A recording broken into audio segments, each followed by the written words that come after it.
Yesterday, the top don Rigathi Gachagua gave a fire interview on KTN, and in this video, I want us to look at some of the key moments that you probably might have missed on mainstream media. And so with no further ado, let's get after it. Number one, I now fully understand why someone like JB Muturi is keen to lean towards Kalonzo Musyoka as his preferred presidential candidate this early. And the reason is simple. He's banking on Kalonzo to pick him as his running mate. I scratch your back, you scratch mine. Because if it's left up to Gachagua, no one above the age of 50 will be nominated to contest for anything on behalf of the mountain. Apparently his preference is the young lads like John Methu. Not my words, just listen into this. Akina Faith Getawa and others, they have gone to William Ruto saying, please interfere with the courts and make sure Rigathi Gachagua is barred from ever running, because if he runs, he'll finish us.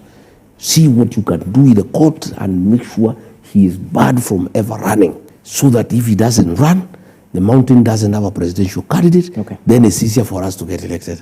I have very bad news for you. You people who have been pressurizing William Ruto to interfere with the courts and make sure that I'm not a candidate and the mountain has no candidate. I have very bad news for you. I have young men and women who have come of age. In the unfortunate event that William Ruto interferes with the court process and I'm barred from ever running, I have men and women ready to run. So me and the community will agree, pick one, and I can tell them, those young people I have are more lethal than Rigathi. In fact, a contest between one of my people, the ones I have, they would have a better showing than I as a presidential candidate, because one, they are youthful, they have a lot of energy, and also the country is craving for youthful leadership. So those who have been going to Ruto crying to him that he can use his influence and money to corrupt the courts so that I'm locked out, so that the mountain will never have a candidate for president, for deputy president, I have bad news for you. After my team, because they are all my young people, 18 of them were there.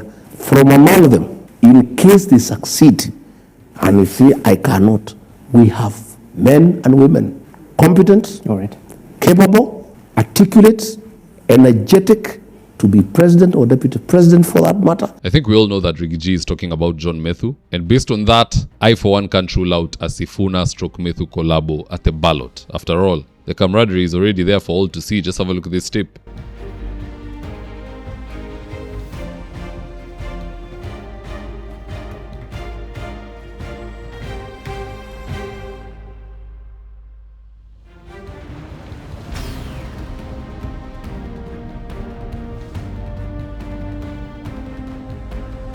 Number two, every infant in Kenya knows that 98% of goons comprise of the police and DCI. But for the sake of the slow two-term fellows, Gachagua had to remind them the basic facts about our law enforcement. Just listen into this. Telling us about DCI, that DCI is a joke. I have seen a letter when Albert Ojwang died in Central Police Station. DCI saying that he knocked his head against the wall. You have seen the CCTV footage. He was killed by policemen. Does this DCI have any credibility? Can anybody depend on the DCI in this country to investigate anything? In Olkalau, the DCI himself called the local DCI commanders and told them to keep off and allow these rogue police officers sent by Mukomen to do what they want to do. Even the county commissioner himself was tear-gassed by these police officers. So the problem is William Ruto, Kipchumba Mukomen, Raymond Omoro, and DCI Amin. They are all partners in crime, and they cannot pretend that now there is a problem of goonism. The issue is not even goonism, it's police goons and police working with the goons to terrorize the people of Kenya. That's why I'm saying, as I wind up, if this Kipchumba Mukomen will be the CS Interior, if Raymond Omolo will be the PS Interior, he's the one who has been organizing goons in Kisumu and Kakamega. They have divided. Kipchumba Mukomen is in charge of goons for Nairobi and the mountain, where they are having resistance. These goons are sent to areas where William Ruto is being resisted. Raymond Omoro has goons to deal with Nyanza and Western to deal with leader Mwananchi Sifuna and group. And the goons in Nairobi and the mountain, they are supposed to deal with Gachagua and DCP.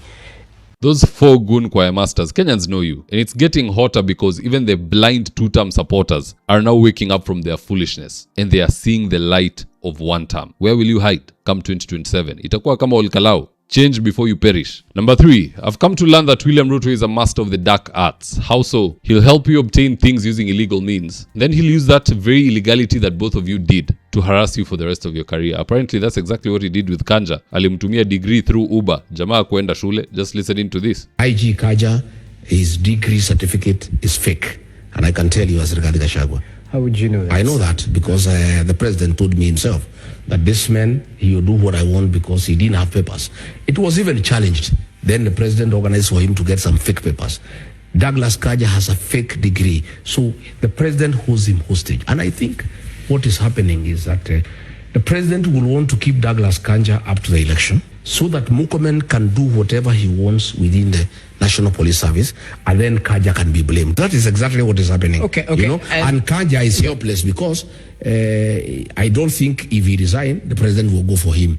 I think he will just have to stay there, allow Murkomen and Omolo do crazy things within the National Police Service, kill Kenyans, injure them, try to steal the election, and then the blame is taken to IG Kaja when things are just actually being done behind his back. In fact, Murkomen works with his tribesmen. He's called Eliud Langat.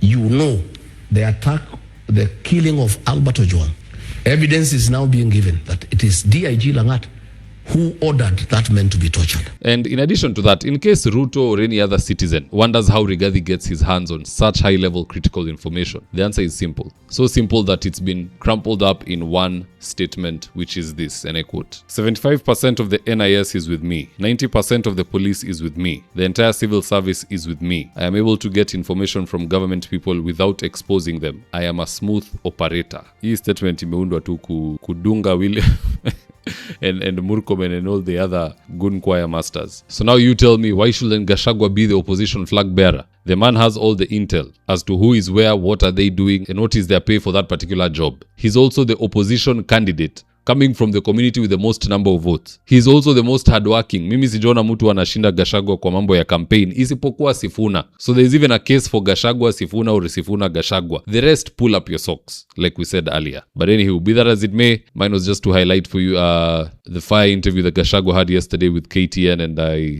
hope I delivered on that one. But having said that, that's just my opinion, guys. Do drop me your comments in the comment section below, and I'll do the best to read them and to give you a response. So with that, here today's Ads the Day. Interior design is one of those things you can't afford to get wrong.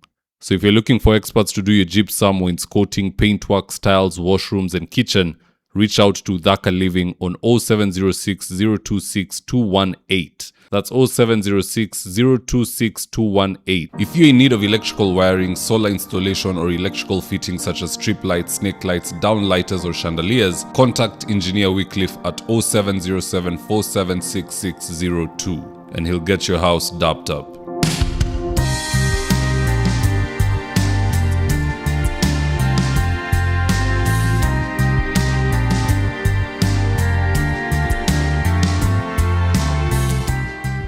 If you're here for the first time, please go on and hit the subscribe button. And if you're watching for a different platform, just head on over to YouTube, search for David Wafula, hit the subscribe button. You're going to be getting a ton of content of this nature. If politics is something you're passionate about, this is definitely the one channel that you really need to subscribe to. Alright guys, adios.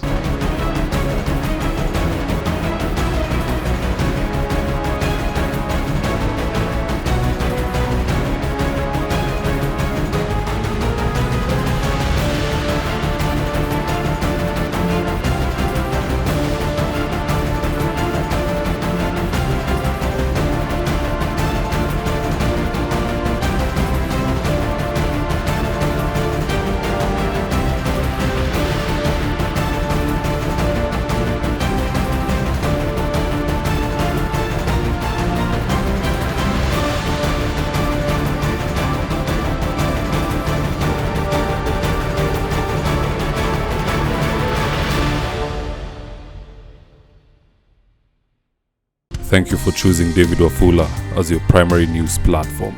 We put countless hours in research, recording, and editing. By showing up each and every day to watch our videos, you encourage us to generate more videos for the viewers. We are on a mission to inform, educate, and build a better tomorrow. To our thousands of followers in a world full of presidents, kings, and queens, you are the real gem. Adios.